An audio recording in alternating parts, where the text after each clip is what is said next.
Mr. Buchanan is recognized. Yeah, thank you, Mr. Chairman. Someone mentioned earlier, it's interesting, we're having a tax debate and the President of China is in town at the same time. As someone that's been in business for himself for 35 years, I can tell you that it's not Florida, that I represent Sarasota and Florida, against Alabama and Mississippi competing for business. The fact of the matter that we're competing around the world, and one of our biggest competitors today, by far, the 800-pound gorilla in my mind, is China. I've done business overseas as well. So when I think about this and the fact that we haven't touched the tax code in a material way since '86, I think it's appropriate we have these discussions today, because I always personally believe what makes America special and great is free enterprise. So let me jump over to Mr. McDonald quickly to you. When you talk in terms of Business Roundtable, the fact of the matter is, and I was a C corporation and moved to an S, and now I've got a bunch of LLCs that my family runs. But the bottom line is, half the tax revenue, I understand, is through pass-through entities. So when you look at lowering the tax rate or the discussion of tax rate for corporations, what are you going to do about all those employers that have 500, 100 employees, 50 employees that are LLCs? I hope that's got to be taken into consideration. You can't do one without the other, because otherwise you end up with a competitive advantage over someone else that happens to be a large family-run business. Could you comment on that quickly?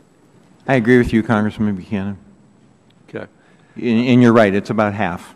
Yeah. So what would you suggest? I mean, when you're looking and discussing around the Business Roundtable, hopefully, are you guys talking about C Corps, or are you looking at all the other entities, the LLCs and sub-S's and partnerships and everything else? Well, as I suggested earlier, when my comments were about creating a competitive code for everyone, not just our members, which tend to be the larger corporations. But we realize that 50% or so are the smaller companies, and we think the code's got to be competitive for all of them. Thank you.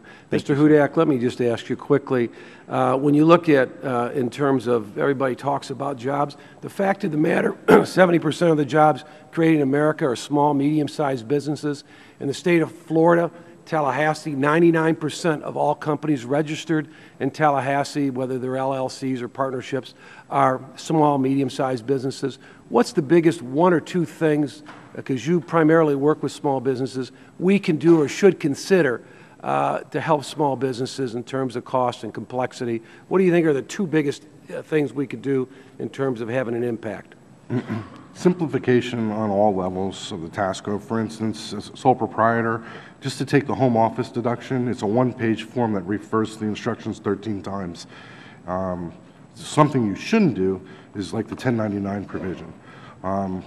Right now, as a tax practitioner, I feel more like a paper pusher.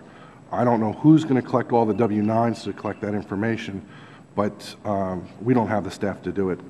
Thank you. I yield back. Thank you.